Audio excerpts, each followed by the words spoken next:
7 things happened when AI wrote every single message I sent for 30 days. And number 4 genuinely scared me. I stopped writing my own texts, emails, and DMs for an entire month. Every response, every good morning, every apology, every work email, all of it, generated by AI before my fingers touched the keyboard. And here's the part that should make your stomach drop. The people closest to me had absolutely no idea. Not my girlfriend, not my manager, not my best friend of 11 years. Zero suspicion.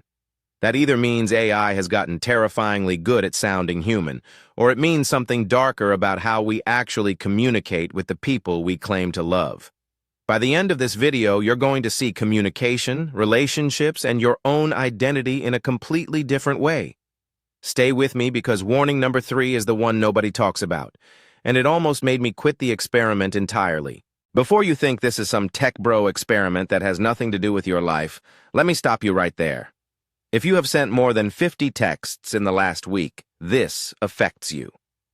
If you have ever copy-pasted a response because you were too tired to think, this affects you.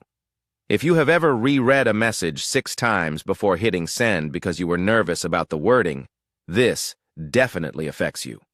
We are living in a moment where 63% of adults under 35 already use some form of AI assistance in their daily communication, according to a 2024 Pew Research report. Most of them just do not call it that. Autocomplete, suggested replies, grammar polish. It is already happening. The question is not whether AI is in your conversations. The question is, how deep does it go? And what are you actually risking when it goes deeper than you realize? Warning number 1. By day 8 of my experiment, something uncomfortable happened. My girlfriend texted me asking how I felt about something she was going through. I opened the AI tool, typed in the context, and it generated a perfectly empathetic, well-structured response. I sent it. She replied saying it was exactly what she needed to hear. And I sat there feeling absolutely nothing, because I had not actually thought about how I felt. The AI had felt it for me, or at least performed feeling for me. That is the first and most invisible risk of outsourcing your communication to AI. You stop practicing the cognitive work of translating your internal world into words. Therapists have a term for this: emotional articulation. It is a skill, and like any skill, if you stop using it, it atrophies. I noticed by week 2 that when I tried to write something myself, the sentences came out slower, choppier, less confident. I was already losing the muscle. This is not hypothetical. This is documented. A 2023 Stanford study on writing assistants found that heavy AI users showed measurable decreases in expressive confidence after just 14 days of outsourced writing. Think about what that means for you over months or years. Warning number 2 is where it gets socially dangerous. On day 14, I had a conflict with a coworker named Marcus. He sent a tense Slack message questioning a decision I had made in front of the whole team channel. Old me would have felt the spike of adrenaline, maybe typed something defensive, then revised it 3 times. Instead, I fed his message into the AI, selected professional and de-escalating, and sent the response in under 90 seconds. Marcus replied saying he appreciated my maturity. My manager noticed and mentioned it in our next one-on-one. I got social credit I did not earn through any actual emotional growth, and that is the hidden trap.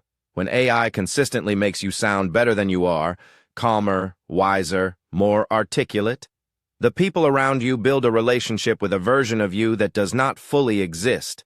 They trust a signal that is partially synthetic. And when a real high-stakes moment arrives, a health scare, a job loss, a genuine argument, and they expect that composed, eloquent person to show up, you might not be able to. The gap between your AI-assisted persona and your actual self can quietly become a source of real relationship damage. Warning number 3. This is the one that almost made me end the experiment on day 19. And this one is not about you. It is about the people you are talking to. When you use AI to write your messages, the other person has not agreed to talk to an algorithm. They think they are in a human conversation. They are being emotionally vulnerable, sharing real information, making decisions about trust and intimacy, all based on the assumption that a real human mind is on the other end. My best friend called me one night, upset about a health scare his dad was having. He texted me afterward asking if I was okay because I had seemed distracted on the call. I used AI to write a warm, detailed follow-up message. He responded saying that message meant everything to him, but I had not written it. He was moved by something I did not create.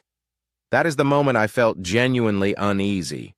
There is an argument, and it is not a fringe argument, that consistently using AI in personal communication without disclosure is a form of low-level deception.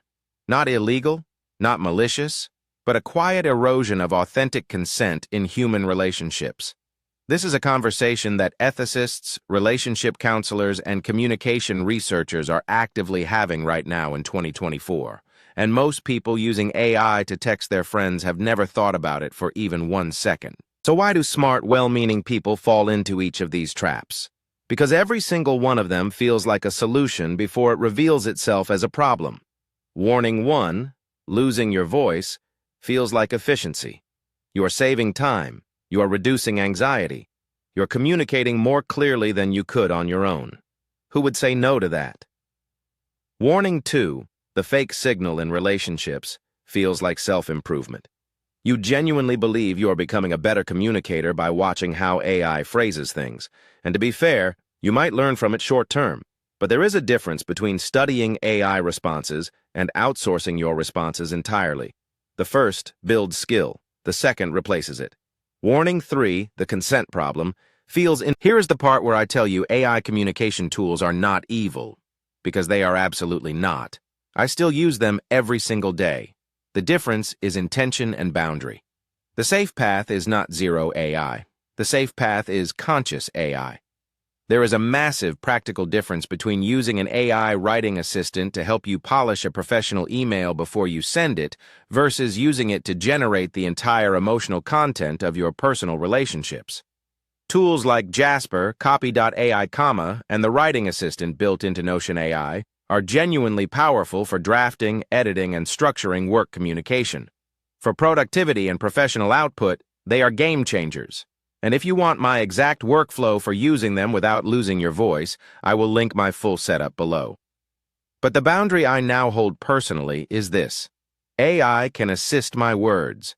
It cannot replace my thinking. For anything emotionally significant, conflicts, vulnerable conversations, moments that matter, I write the first draft. Messy, imperfect, genuinely mine. Then I might use an AI tool to clean it up. But the thought, the feeling, the choice of what to say, that stays human. I ran this experiment for 30 days starting September 1st, 2024. I documented every interaction, every reaction, and every uncomfortable moment so you could have the data without taking the risk yourself. The 7 things that changed how I see communication forever. Your voice is a skill that can be lost. Your relationships are built on signals. Make sure yours are real. Consent in communication is not just legal, it is ethical. Efficiency is addictive in ways that cost you more than time. AI will always make you sound better than you feel, and that gap is dangerous. The people who love you deserve your actual words, not your optimized ones. And number 7, the one that stays with me the most, is that the moment AI stopped writing my messages and I started again, my conversations got messier, slower, and infinitely more mine. That felt like getting something back I did not realize I had been quietly handing away. If this hit differently than you expected, share it with one person who uses AI to text, not to scare them, just to start the conversation. Subscribe if you want more experiments like this every week, and drop in the comments. Would you try this experiment, or does it already sound too familiar? Disclaimer: this video is for educational purposes only. AI results vary. Always verify AI-generated content before relying on it.